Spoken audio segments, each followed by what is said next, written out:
saw this trick online to remove the inlay dots. They're like little pieces of plastic, you know. They're not very hard to get out, but I didn't want to crack the board or anything like that, so I'm using a really small pilot bit and then using a hand screwdriver to screw down a wood screw, and then using that as leverage to kind of pull up and pop it out.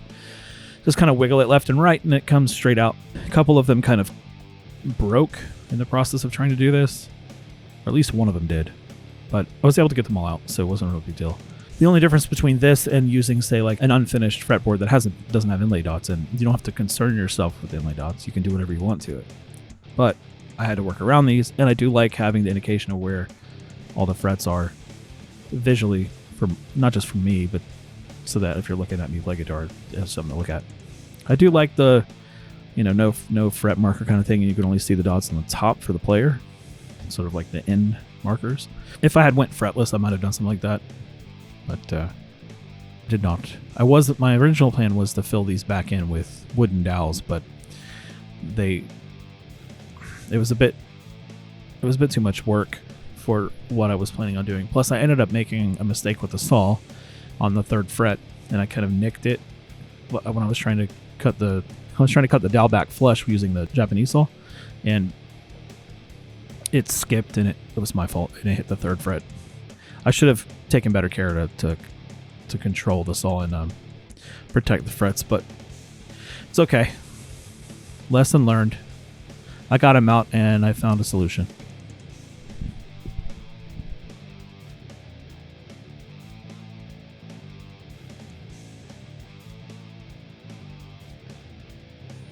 Alright, so that camera battery died, and I don't have any more batteries for it. There's 2 batteries, and they're both dead, so that's fun. Anyway.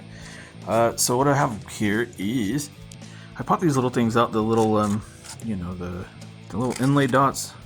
So what I'm going to do is take that as a measurement, and then I'm going to try to cut this little wooden dowel to fit this in here. And this is linseeded, this is why it looks the way that it does.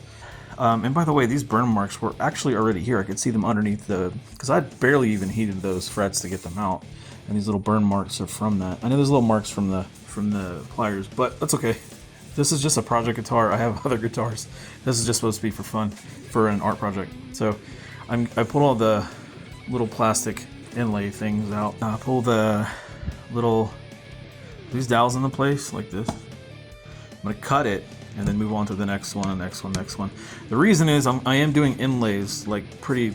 I mean, they're not intricate, but they're gonna be, cut out, and I'm using the Japanese counting numbers. So 1, 3, 5, 7, 9, 12, 15, 17, 19, and 21. And the way that they work out, they're not going to exactly cover these dots in every position. So I'm going to use these to try to get it close. And then I can't do much about the grain thing, But what I'm going to do is cut these, get them close, so that way, and then stain it. That way it's at least close, so that when I do go and do my thing, you won't necessarily see it as much. At least that's the hope. So I'm going to try that, and then if it doesn't work, I can always just cut around it and fill it with epoxy. So we'll see how it all works out. I'm going to do my best here. So I'm going to have to try to print these numbers up. Before I do any gluing, I want to print these numbers up. Again, I want to bring them over here and look and see how they're going to look against this. I might just freehand it just to see. Because I'm guessing I don't need to do a 3rd one, because it's just 3 lines for the number 3. And 5 is like a crazy cross-looking thing, almost like a sideways or upside down 4 or something. I don't know. But I'm gonna give that a try and see where I'm at.